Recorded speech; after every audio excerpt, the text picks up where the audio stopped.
Doro, Doro Nyai memanggil saya? Iya, Mbok. Apa benar persediaan padi di lumbung kian menipis? Kira-kira sampai berapa lama ketahanan pangan Kademangan bisa bertahan? Betul, Doro. Lumbung kian menipis. Kemarau tahun ini benar-benar membuat lahan pertanian menjadi kering. Padi tidak dapat dipanen. Paceklik datang, Nyai. Lumbung di Kademangan sudah mau habis. Tinggal 1 minggu lagi kita dapat makan nasi. Kita harus berhemat, Mbok, untuk sekedar mengulur waktu persediaan kita habis. Kita sudah sangat berhemat, Doro. Para abdi dalam hanya makan sehari sekali, dan banyak yang melakukan puasa untuk menguatkan laku spiritual sekaligus untuk menghemat makanan, Doro. Sudah sedemikian menipiskah persediaan makanan kita? Betul, Doro.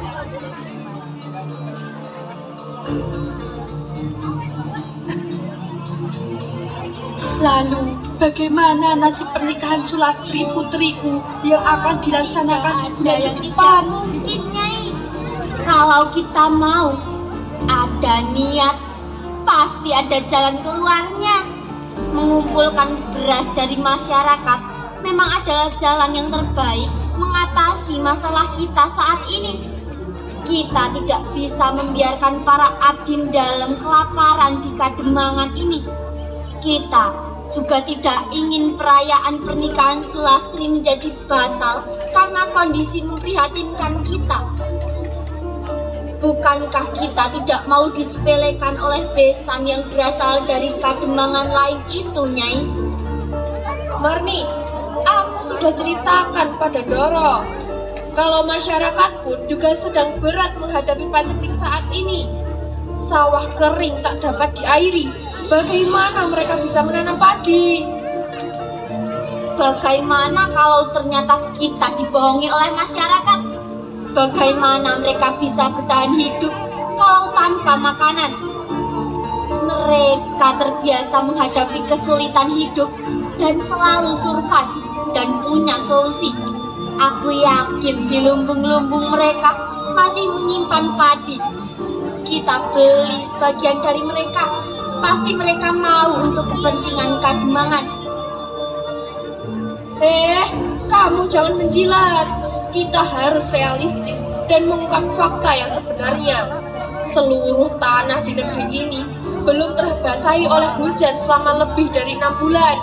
Sumber mata air juga telah banyak yang kering. Hanya beberapa jenis tanaman saja yang bisa hidup.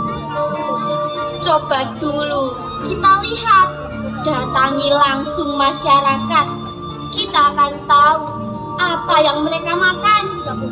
Kurang jelas apa lagi. Pasar semakin sepi karena masyarakat sudah tidak mampu berbelanja dan sudah tidak banyak hasil bumi yang bisa dijual. Apa salahnya kita turun langsung? Sudah cukup, tak perlu berdebat. Kita cari solusi terbaik bersama.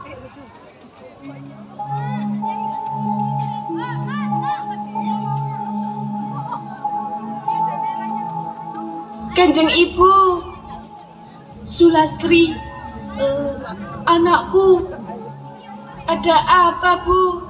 Sepertinya sedang membahas persoalan yang sangat serius. Biasalah, kami sedang membahas tentang banyak hal yang ada di Kademangan. Apakah tentang perayaan pernikahanku, Bu? Itu salah satunya, anakku. Bu, kalaupun kondisi tidak memungkinkan untuk menggelar sebuah perayaan, tidak perlu dipaksakan. Yang penting upacara adat dapat dilangsungkan. Tidak perlu perayaan yang bermewah-mewah. Atau kita undur saja rencana itu sampai pada saat suasana sudah membaik. Lastri, Kamu tak perlu ikut memikirkan itu. Itu sudah menjadi tugas dan tanggung jawab orang tua. Upacara dan perayaan pernikahan tetap akan berlangsung dengan meriah di waktu yang ditentukan, karena sesuai ramalan Primbon, hari itu adalah hari baik bagi seorang anak Demang yang melangsungkan pernikahan. Jadi kita tetap harus tetap dengan rencana itu, Ndara Putri. Saya malah khawatir akan menimbulkan persoalan baru pada Kademangan. Ada hal yang lebih penting harus difikirkan di Kademangan ini karena paceklik yang melanda. Sulastri anakku, semua sudah dipersiapkan oleh ayahmu. Rembuk keluarga juga sudah matang. Jadi kamu tidak perlu mengkhawatirkan. Kamu tinggal tunggu waktu saja. Siapkan saja dirimu. Baiklah, terima kasih Kanjeng Ibu. Tapi Lastri tidak akan menuntut banyak dengan perayaan itu. Namun, apabila itu sudah menjadi kehendak keluarga, saya hanya nurut.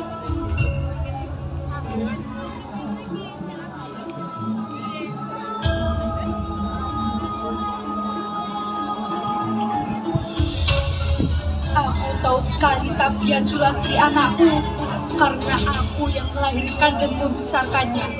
Tidak akan dia kecewa apabila tidak ada perayaan. Dia selalu terima. Tapi aku juga tahu watak keras Kakang Demang, yang apabila sudah memiliki kemauan harus bisa dilaksanakan. Keinginan sudah bulat untuk membuat perayaan pernikahan bagi Laras. Sebagai istri Demang, aku harus bisa mewujudkan keinginan itu. Urusan dapur sudah menjadi tanggung jawab kita. Semua tahunnya harus beres.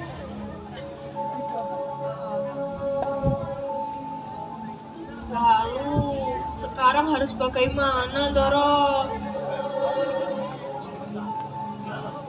Kita datangi langsung ke masyarakat. Siapa tahu memang ada yang bisa membantu kita dalam menyediakan beras. Seperti usulan saya, Tondoro. Sendi Kondoro.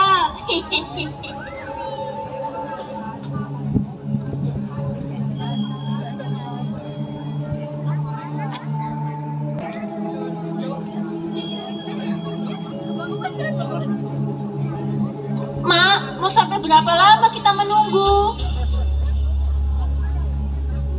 Sebentar lagi bapak kalian juga pulang. Yang sabar ya. Kita sudah lapar, Mak. Perut sudah kosong. Sebentar lagi bapak kalian akan pulang membawa beras untuk kita. Setelah itu, emak akan memasakkan kalian makanan yang enak. Semoga saja Bapak ingat pulang. Tak boleh bicara seperti itu. Berdoalah agar bapak segera pulang dan membawa beras. Sudah semenjak tadi bibir kami berkomat kami untuk berdoa agar kita bisa segera makan. Bukan tanpa alasan mereka protes, karena sejak seharian perut mereka belum terisi oleh makanan. Sawah kami kering kerontang. Terpaksa suami harus menjadi buruh serabutan untuk sekedar mendapatkan beras. Yang itu pun tidak setiap hari bisa membawa pulang. Kami harus mengatur perut kami agar bisa kuat menahan rasa lapar. Kalau bagiku tidak terlalu sulit karena sudah terbiasa susah sejak kecil. Namun kalau anak-anakku, aku paling tidak kuat kalau harus melihat mereka kelaparan. Mak, apa tidak ada sama sekali sesuatu yang bisa kita makan? Aku sudah tidak tahan lagi. Iya, Mak. Apa saja, Mak. Yang penting masuk ke perut. Iya nak, ada. Yang penting masuk perut dulu ya. Untuk ganjal sambil menunggu bapak bawa beras. Tunggu.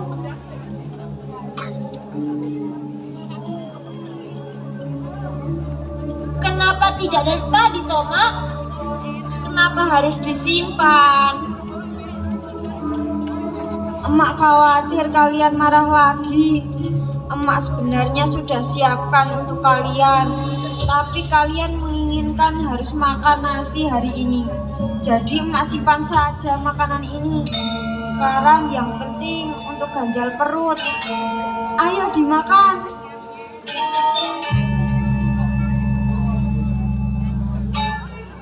Telo lagi? Bukan itu, Mak, yang kami inginkan. Makanan apa saja selain nasi, tapi juga selain tela. Aku sudah sangat bosan dengan tela, Mak. Lidah dan tenggorokanku sudah menolak untuk mengunyah dan menelannya. Mak, dari kecil kami dicekoki ke tela. Makanan ini memang mengenyangkan di perut, tapi membosankan di lidah. Anakku, yang penting perut kalian terisi dulu.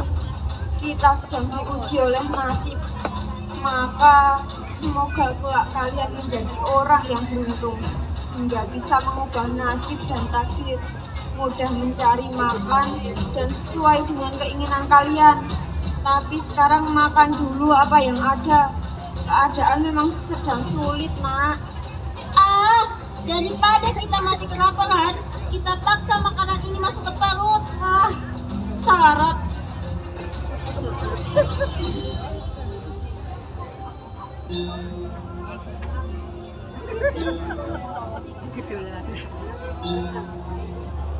Mbak, anak-anak sudah makan. Aku bawakan makanan untuk kalian.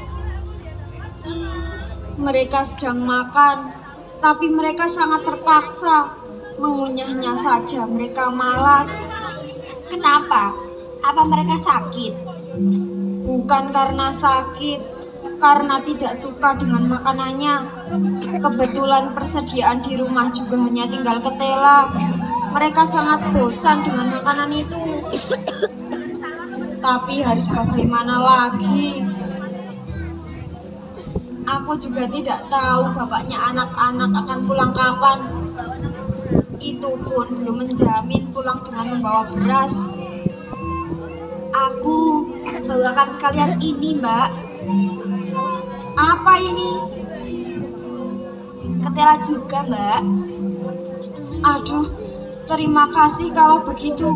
Sebaiknya kamu bawa pulang saja kembali, atau untuk tetangga lain yang barangkali juga membutuhkan. Daripada di sini juga tidak kemakan. Aku juga tidak yakin yang mereka makan sekarang ini bisa habis. Paling hanya cukup untuk ganjal perut menahan lapar. Tapi kalian belum mencobanya. Cobalah, ini sudah kuolah. Akan berbeda rasanya dengan bahan alaminya. Apa bedanya? Coba saja.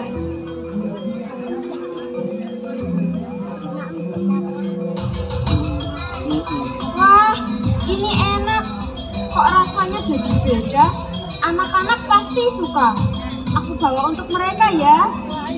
Ini memang untuk mereka.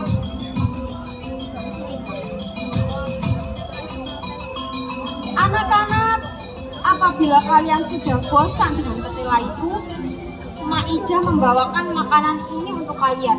Cobalah. Apa itu, Mak? Apapun itu, yang penting bukan ketela. Kita sikat saja.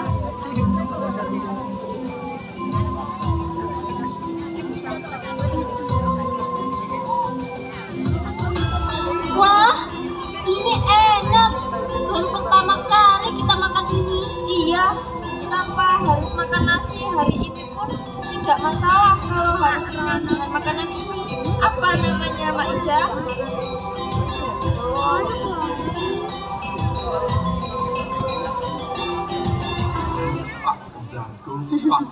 Padahal itu juga ketela, tapi mereka jadi suka.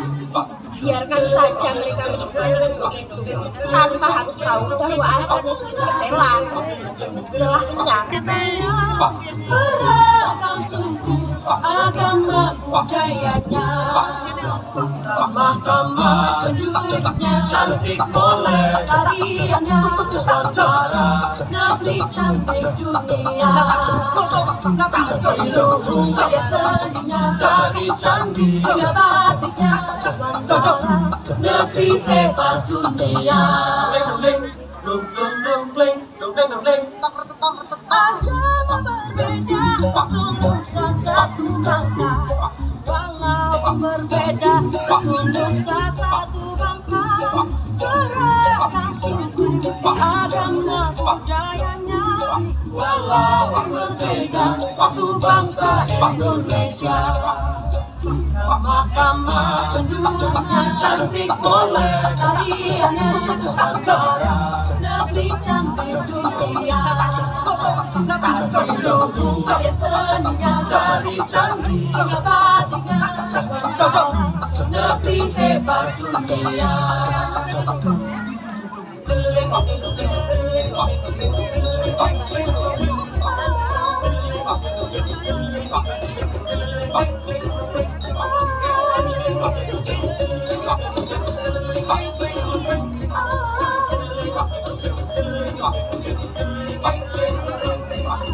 Ajari saja aku cara membuatnya. Ketela di dapur masih banyak, tinggal diolah dengan parutan kelapa dan gula Jawa atau gula aren. Mak tidak ikut makan dengan kami. Ayo mak. Apa saya bilang? Terbukti kan? Meski kemarau dan paceklik, rakyat tetap bisa makan dengan lahap. Berarti tetap mereka memiliki persediaan beras dan makanan. Kita beli dari mereka sedikit demi sedikit. Kita kumpulkan, nantinya akan bisa memenuhi kebutuhan kabia yang mengolah makanan itu. Kenapa tidak kamu saja? Apa kamu tidak penasaran?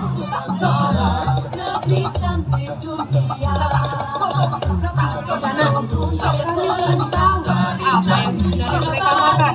Kok nampak lahap dan enak sekali? Itu makanan olahan dari ketela. Getok namanya.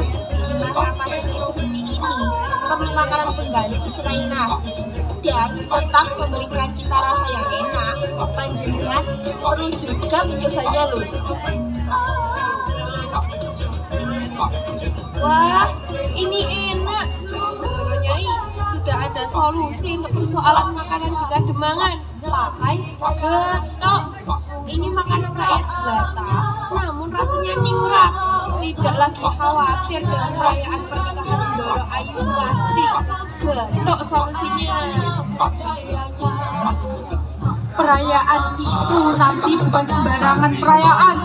Banyak ningrat dan bangsawan yang juga datang. Aku tidak mau kalau sampai Kademangan jadi viral. Panjenengan rasakan saja dulu.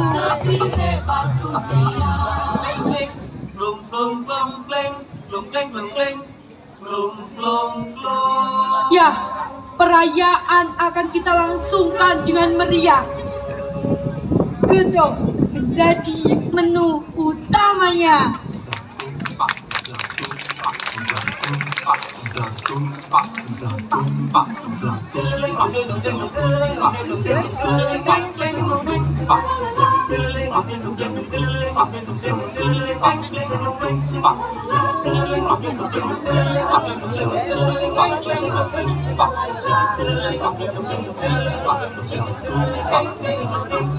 Luhur budayaku itu Indonesiaku, negeri kaya raya, sungguh indah alamnya. Gunung lautan, lembah ngarai hutannya, beragam suku, agama budayanya.